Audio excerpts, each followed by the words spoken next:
And hello to all my Bi-Conics Wrestling fans out there, and welcome to a double review of Impact Wrestling and Ring of Honor for Thursday, July 13th, 2023. I am your host, Mikey, who is going to take you through both Impact and Ring of Honor this week. As you can see, my Ring of Honor co-host JBL unfortunately is not joining me this week as he is exploring Malachi Black country of the Netherlands, but hope to hear from him very soon. Have fun, bud. You more than well deserve it. So, Ring of Honor and Impact Wrestling find themselves in different interesting positions this week. With Ring of Honor, we are literally a week out from Death Before Dishonor, and I'll give my thoughts on that, but because of certain things that have happened, we have yet to get any more matches for Ring of Honor, Death Before Dishonor, and Impact had a go-home show this week for Slammiversary happening this Saturday, so two different perspectives to give here, but I am going to do my best to review them both in a coherent manner, and we're going to start with Ring of Honor this week. So, before I jump into the actual episode, prior to Ring of Honor airing yesterday, Fightful broke that Mark Briscoe unfortunately has a knee injury, which means Claudio versus Mark for the Ring of Honor Championship is not going to be happening at Death Before Dishonor, which is a big bummer because really that's the only match they announced, so I have no idea who they're going to get to replace Mark for the time being, and I wish nothing but speedy recovery for Mark Briscoe, but it's been hard because no other match has been announced yet for Death Before Dishonor, which makes me worried because the pay-per-view is literally next Friday on July 21st. But let's go through my thoughts of Ring of Honor this week. Overall, I thought this week's episode was okay. There wasn't any terrible matches, but a lot of these matches just were like we've got in the middle. Not good, but not terrible either. So let's just quickly go over. Our first match for this week's Ring of Honor was Serpentico being squashed by Big Bill. Obviously, Ring of Honor is pushing Big Bill to be a top star, both in singles and tag matches. Serpentico got the upper hand for a little bit before ultimately getting squashed by Big Bill. Big Bill ends up picking the win here. After this, we have Athena taking on Ava Lawless in a very quick match in which Ava Lawless is able to kind of knock around Athena for a little bit before Athena ultimately making her tap out. And after said match, we have Athena smashing Ava Lawless's face into the title. I honestly think that we're going to get Willow Nightingale versus Athena at Death Before Dishonor, but I was kind of hoping Willow would come out with Athena attacking Ava after the match, but we did not get no such thing, so we'll see what happens with that. Next, we have The Righteous and Stu Grayson taking on Levi Knight, Michael Allen, Richard Clark, and Evan Rivers.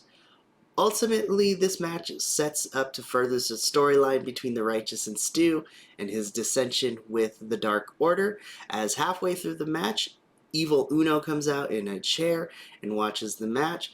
Ultimately, The Righteous and Stu Grayson pick up the victory here, and after said match, Stu and Evil Uno have a stare down in which Evil then hits the chair, I believe it was Levi Knight, before going back up the ramp, so it seems that this feud between the Dark Order and the Righteous with Stu is far from over, which I'm okay with.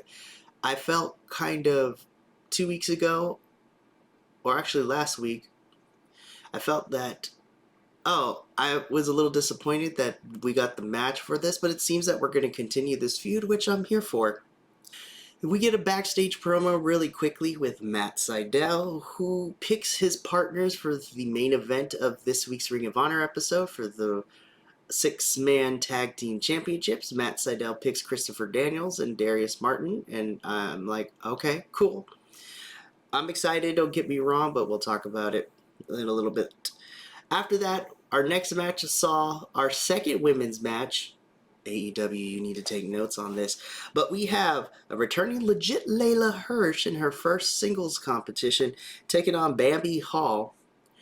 I thought this was a good back and forth match, and ultimately this match served its purpose to reintroduce Layla Hirsch to the world.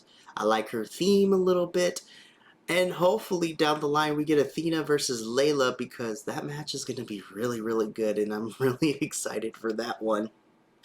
Then we have our first Ring of Honor Championship Eliminator Tournament match between Tony Nese and Dalton Castle. And we had two of these matches, and the winners of those matches will go on next week's Ring of Honor to face each other, and the winner will be facing Samoa Joe for the Ring of Honor Television Championship at Death Before Dishonor. So here we had Tony Nese taking on Dalton Castle. In my personal opinion, this was my match of the week for Ring of Honor. I love Tony Nese's athleticism. Dalton Castle's character is some of the funniest stuff I have ever seen in professional wrestling of the modern era in a good way. And I like Dalton Castle as a wrestler as well. I was very happy to see Dalton Castle pick up the win here. The boys obviously were used effectively. Mark Sterling was used here to kind of try to create some shenanigans. The boys ended up helping Dalton by keeping Mark away from the shenanigans, which ultimately allowed Dalton to pick up the win and to move on in the tournament.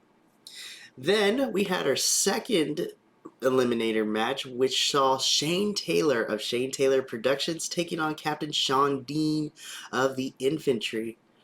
Ultimately, I thought Sean Dean was going to pick up the win here, given the fact that the Infantry and Trish lost to the Kingdom last week, but I was wrong, and Shane Taylor ended up picking the victory here, so it's going to be Dalton Castle versus Shane Taylor next week's Ring of Honor to see who's going to earn the right to face Samoa Joe for the television championship at Death Before Dishonor.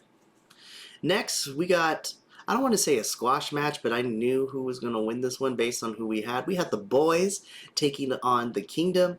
Ultimately here, I knew the Kingdom was going to pick up a victory, but this match actually was more fun than it had any right to be. The Kingdom is always a great tag team, and one of the things I really appreciate is how much the boys have improved their in-ring ability, and they serve their purpose well by being characters and the comedy spots and just making everything the way that it needed to be. But ultimately, the Kingdom pick up the victory here. I don't know exactly where we're going with this. I think the Kingdom, because of how much consistent work they have put in for Ring of Honor the last couple of weeks, I honestly think they should have a tag team title shop, and I think that the Kingdom should be your tag team champions. Don't get me wrong, I love the Lucha Brothers, but they haven't been in Ring of Honor to defend those titles on a consistent basis, and I love the Lucha Brothers, but at the same time, if you're trying to establish a brand difference between Ring of Honor and AEW, I think the Kingdom should be holding those tag titles. That way you can start revamping the tag division in Ring of Honor and get those titles being defended on a weekly basis, if not a bi-weekly or semi-weekly basis. But I feel like that's going to get a lot of hate, but that's okay. Finally, in our main event, which is a very, very short episode, even though it was 8 hour and 20 minutes, our main event is for the Ring of Honor six-man champions, where we see our champions, Mogul Embassy, taking on the team of Matt Sydal, Christopher Daniels, and Darius Martin. Honestly, this match was my flippy men and big meaty men match, which I really, really enjoy Ring of Honor. But for some reason, this was not my favorite match. As I said, my favorite match this week was Tony Nese versus Dalton Castle, because it was really good.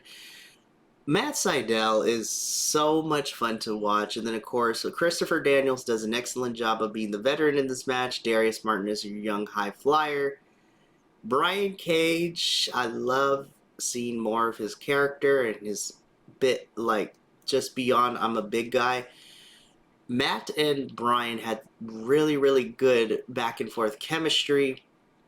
At one point, Matt Sydal has Brian Cage down for the 3 count, but unfortunately the ref was distracted, which allowed Brian Cage and the rest of Mogul Embassy to take that advantage and be able to still pick up the win and retain the Ring of Honor 6-man tag champions.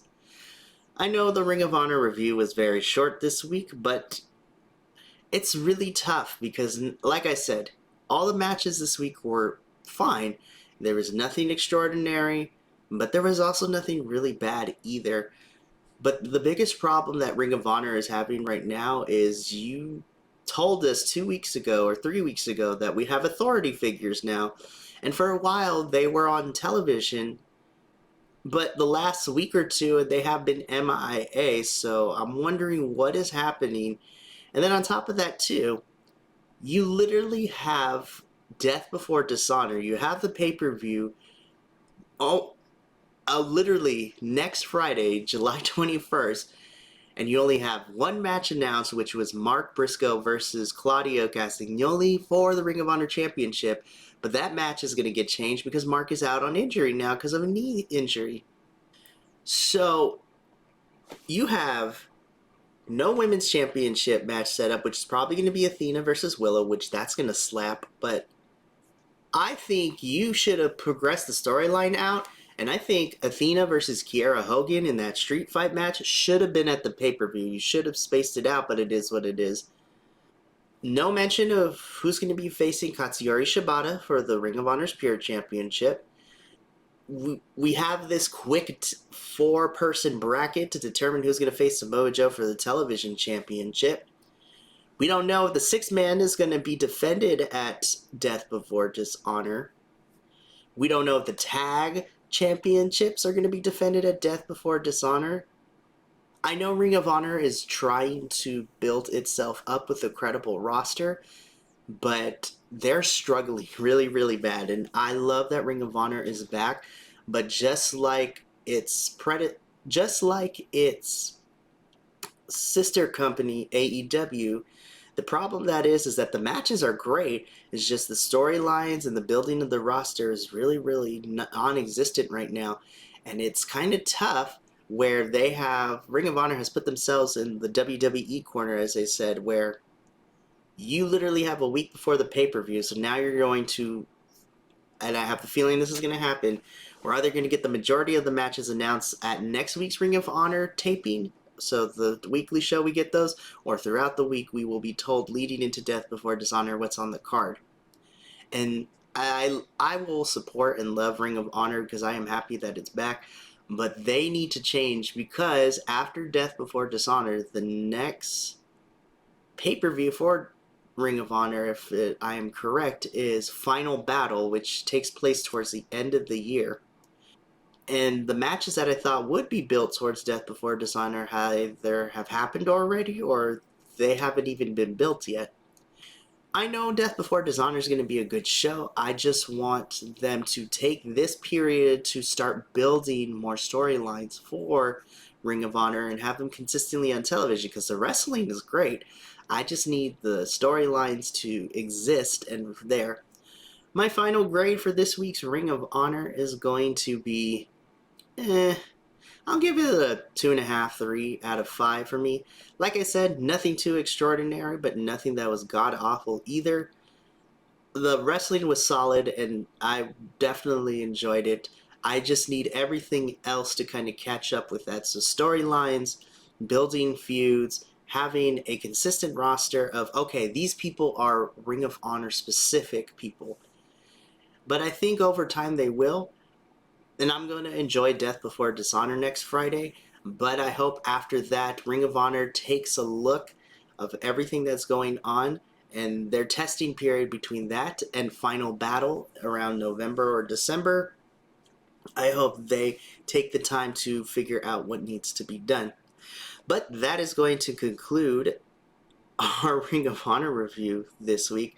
Like I said, kind of short because nothing was too extraordinary or god-awful. It was just okay.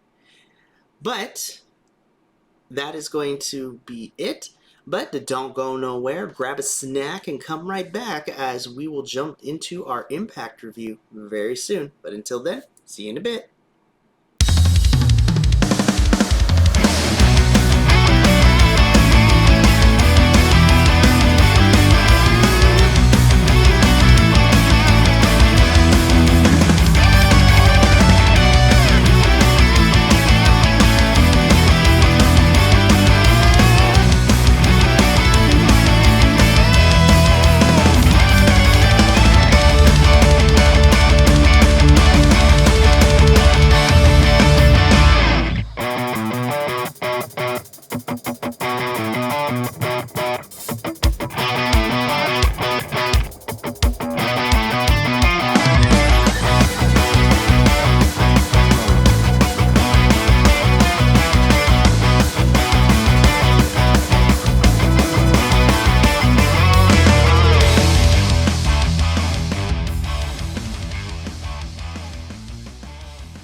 And welcome back. Hope you enjoyed that quick little interlude we had. So now, let's jump into this week's Impact Wrestling review. As I mentioned at the beginning, Ring of Honor and Impact found themselves in interesting positions this week. Ring of Honor is less than a week away from their next pay-per-view, Death Before Dishonor, and Impact Wrestling had their go-home show for Slammiversary, which is this Saturday, July 15th. My initial thoughts of this week, I enjoyed the show, but as a go-home show, it wasn't necessarily my favorite. Not to say that there was anything inherently wrong with this show, it's just that these matches have already been set up, and I know Slammiversary is going to be a fun time, so a lot of this show was a lot of pre-tape stuff and a lot of promo shots, but we'll walk through those as we go along with the Impact review. And then I will give a rundown of the Impact Slammiversary card as well and give you my thoughts and predictions for the end. But we begin this week's Impact. Our opening contest is a returning Zachary Wentz of the Rascals taking on Chris Bay of ABC. This was a fun match to begin with.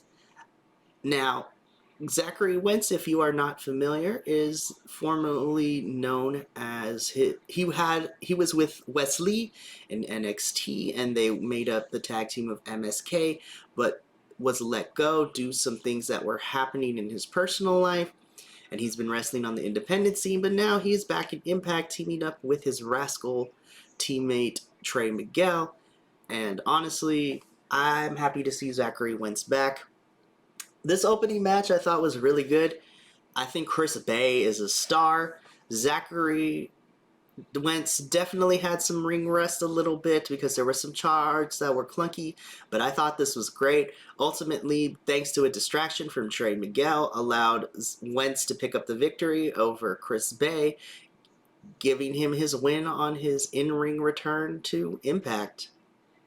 Now, I am so happy that the Rascals are reunited. I think they're one of my favorite heel tag teams in Impact within the last couple of years, which kind of goes into the next segment where the Rascals end up going backstage with Santino, Marella, and Scott D'Amore and tell them that they should be inserted into the tag team match. Santino says no, absolutely not.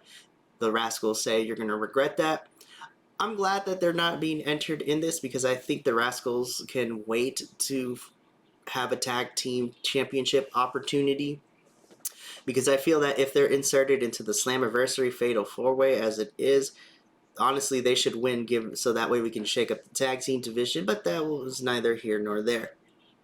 So after this backstage segment, we get a video package that is hyping up the Impact Championship match between champion Alex Shelley and challenger Nick Aldis, talking about their accomplishments, recapping the events of the last couple of weeks.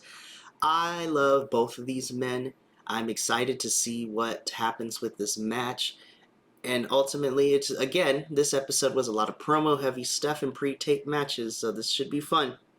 Next, we probably got my match of this week for Impact. We have Kevin Knight taking on Speedball Mike Bailey. Lord have mercy, child, let me tell you. This was a phenomenal match. Speedball Mike Bailey is probably my favorite male wrestler of 2023 so far. He's been putting on banger after banger after banger matches. I know he's been stuck in the X division for a little bit, so I'm hoping that once everything kind of settles down, with whenever Josh Alexander comes back from injury, and then when Steve Macklin heals, I would like to see Speedball go after the World Championship and have a World Championship, Impact World Championship run. I think that would be a phenomenal one. But in regards to this match, this was really good. Oh my gosh. What was it? I believe it was the sunset flip into, no, it was the monkey flip into a dive, which then turned into Speedball Mike Bailey being able to use the ultimate weapon. This match was phenomenal. If you're going to watch one match from this week's Impact Wrestling, please go out of your way to watch this one. Kevin Knight versus Speedball Mike Bailey was so phenomenal, but ultimately, Speedball picks up the victory, and it continues to set him up because both of these men are involved in the Ultimate X match at Slammiversary, which we'll talk about in a little bit.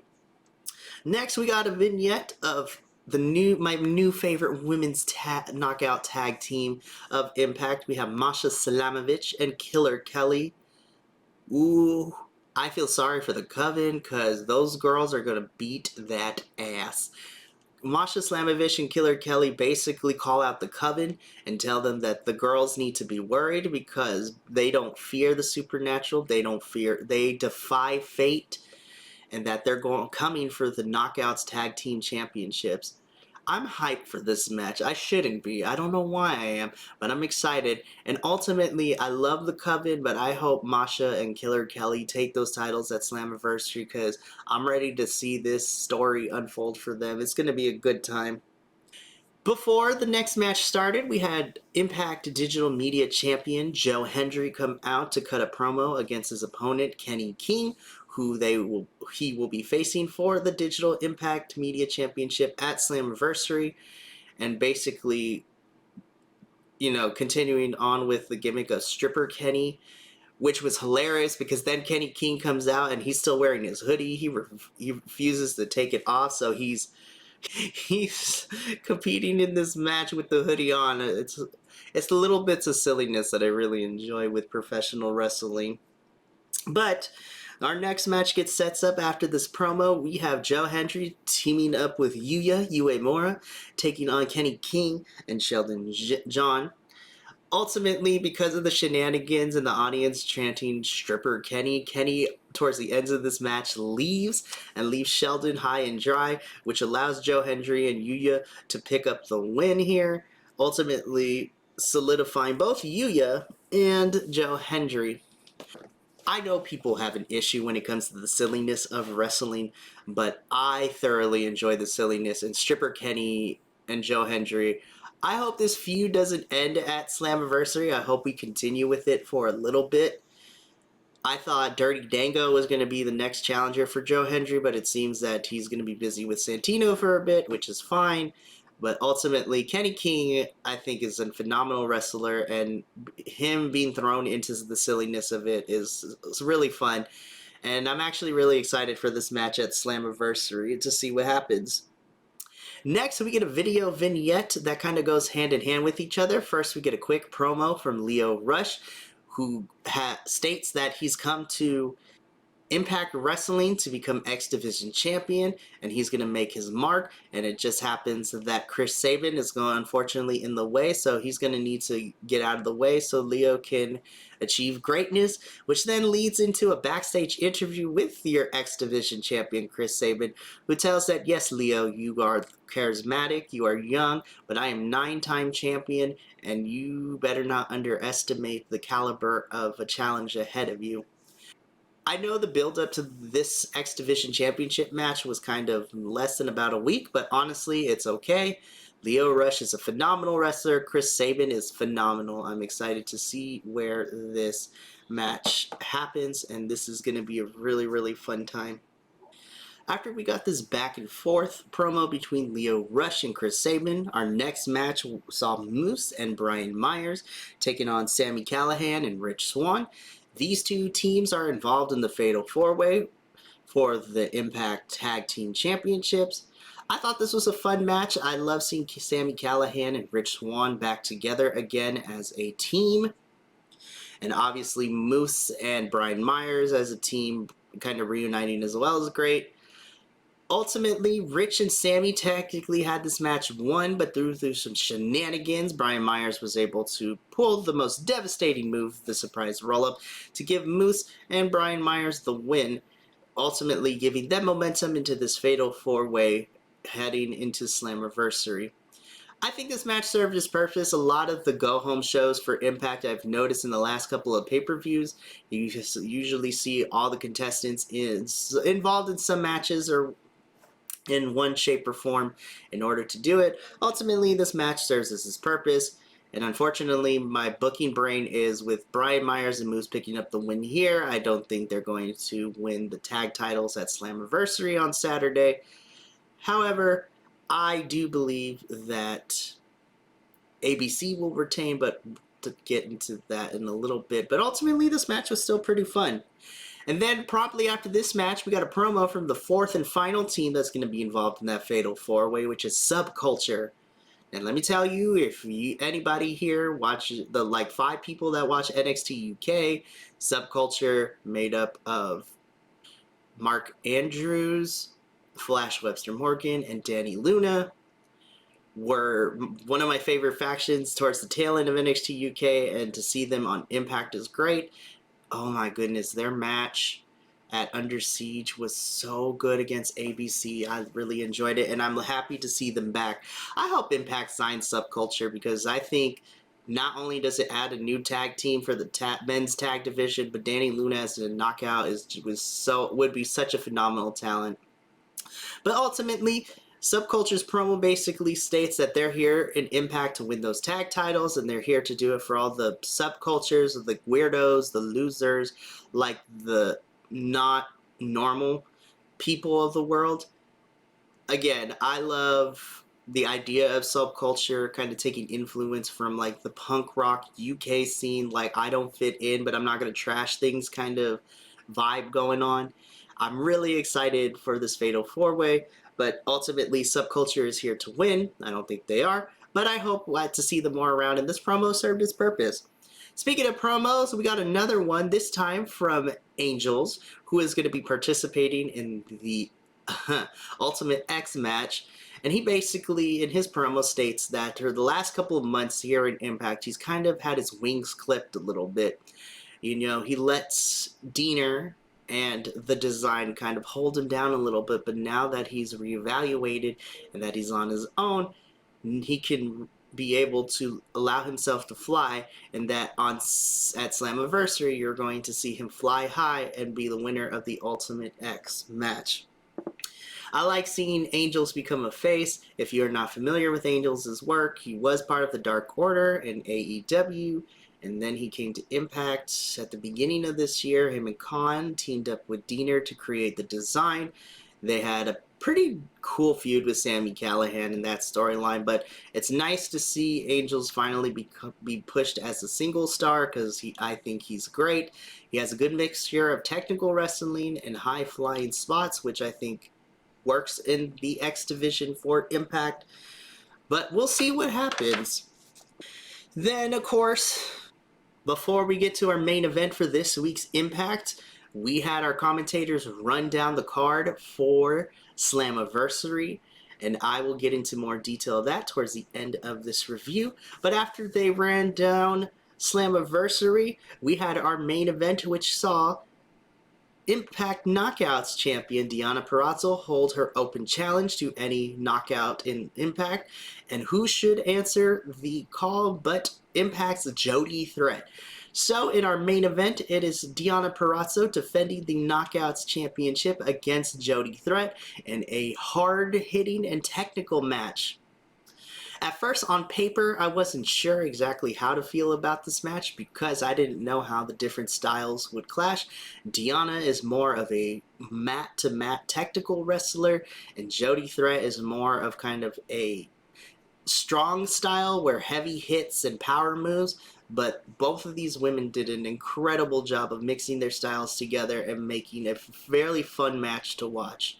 There were some bits in it that were a bit clunky, but that's to be expected when you are working with the new people, because to my knowledge, this is Deonna and Jody's first interaction, so they're still trying to feel each other out. But ultimately, this was great. Jody threat with the power bomb for a near fall of a 2 count was phenomenal, and Deonna having to dig deep into her arsenal to put away Jody was great. And even though Jody lost here, she was shown to be a strong combatant, which is what I appreciate in the Knockouts division for Impact. Even the women who lose are built up to be strong contenders, and that's something that I wish every promotion would do. But we end, after this match happens, we had a Knockouts brawl as Deonna and Jody Threat are kind of raising their hands with the ref. We just had Giselle Shaw, Savannah Evans, and Jay Vidal come out and start beating up on Deonna and Jody. And then once that happens, then we have the Death Dolls come out. So Courtney Rush and Jessica come out to kind of even the odds a little bit. And then all of a sudden the Coven comes out. Taylor Wilds and Kylan King come out and start beating up on the Death Dolls, continuing their feud. And then once that happens, then comes out Trinity to even the... No, Masha and Killer Kelly come out to kind of beat up on the Coven a little bit. And then Trinity comes out to kind of help out Deonna. So basically, pretty much a majority of the Knockouts division comes out to start this brawl. And ultimately, we end the in-ring stuff of Impact this week with Deonna and Trinity clearing house, and then standing in the middle of the ring, and each of them holding a different side of the Knockouts title before they themselves begin to brawl and be pulled apart by security, which is what I've been wanting for the last couple of weeks, because Trinity and Deonna have been buddy-buddy, but now that Slammiversary is this Saturday, we finally see them realize that they can still be friends, but championship is on the line, so they gotta fight each other. So this is going to be a really, really fun time, and I'm really, really excited. Before Impact goes off the air, after this main event and brawl, we see backstage Scott D'Amore on the phone call saying that PCO is not going to be able to make it to Slammiversary because he's dead. Well, not really dead, but because he's Frankenstein's monster, he's like kayfabe dead. And we get a glimpse of, hey, he might be dead, but are you? And then it pans over to a Team Canada shirt. So, I have questions.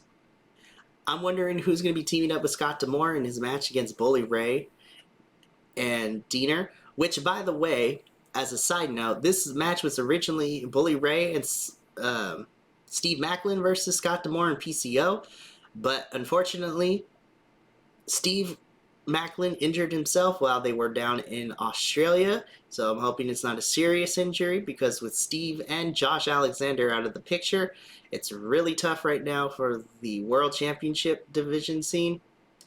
And then PCO got set on fire, so who knows. But Bully Ray and Diener are going to be teaming up, which means that Scott D'Amore is looking for a partner. I think it would be crazy if Josh Alexander returned to be Scott's partner. That would be crazy.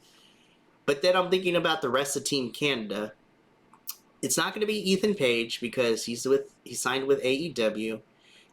And Petey Williams is currently working backstage at WWE, but I don't know his contract status, so it could be Petey Williams.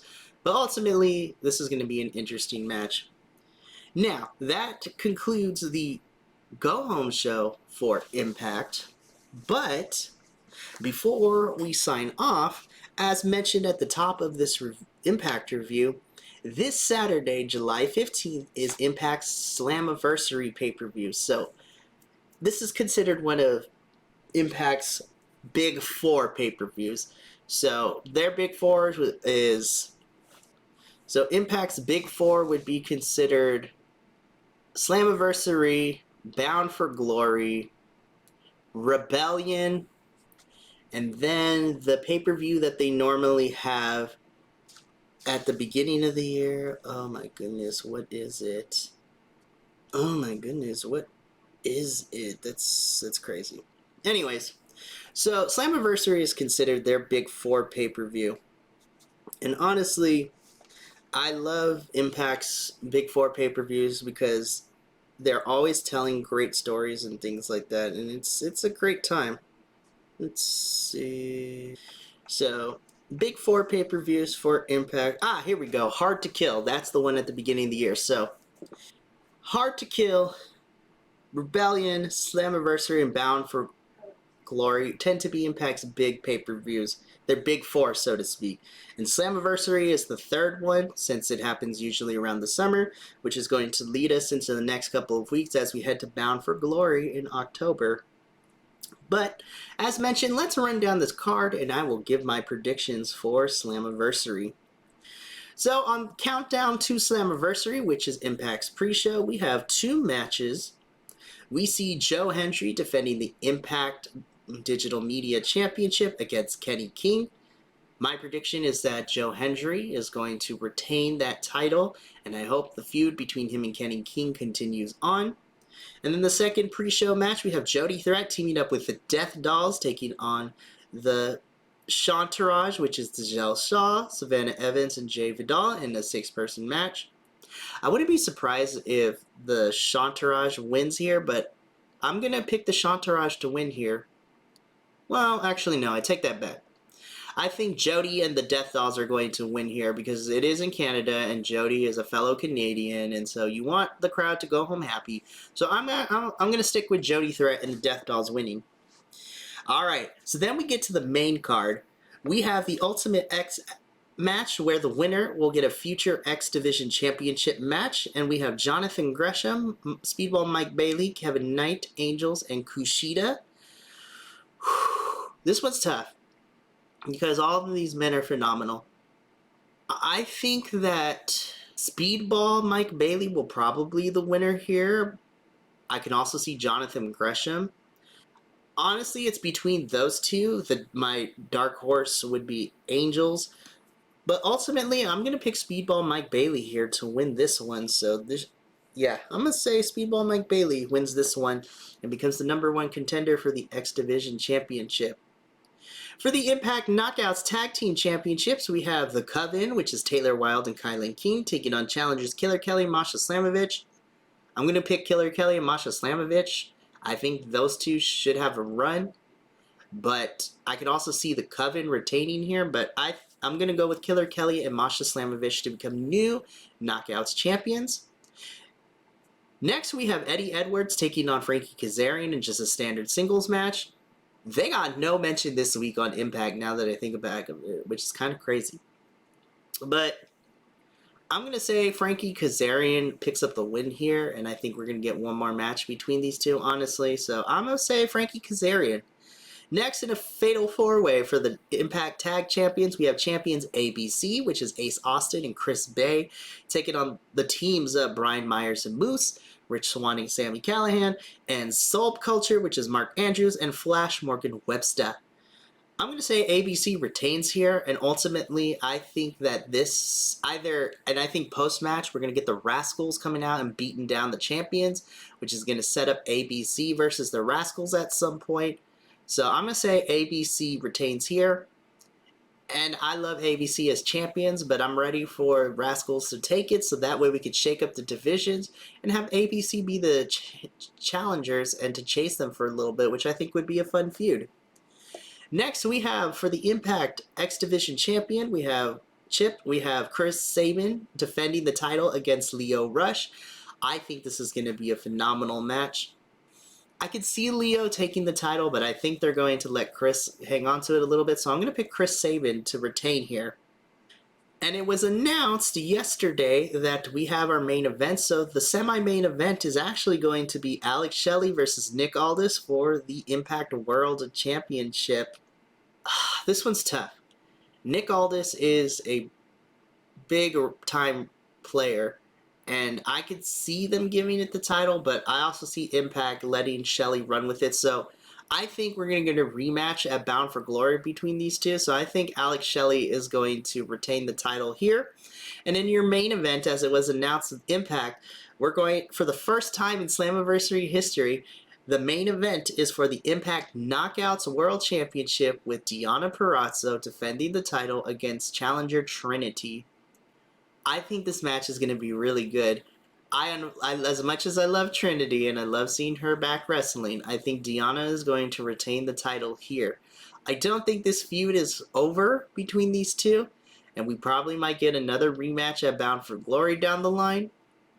But I think that Deonna's going to retain. This is going to be a banger of a match, and this is going to be a lot of fun. And that is my predictions for Slammiversary 2023, as well as the wrap-up for this week's Impact review.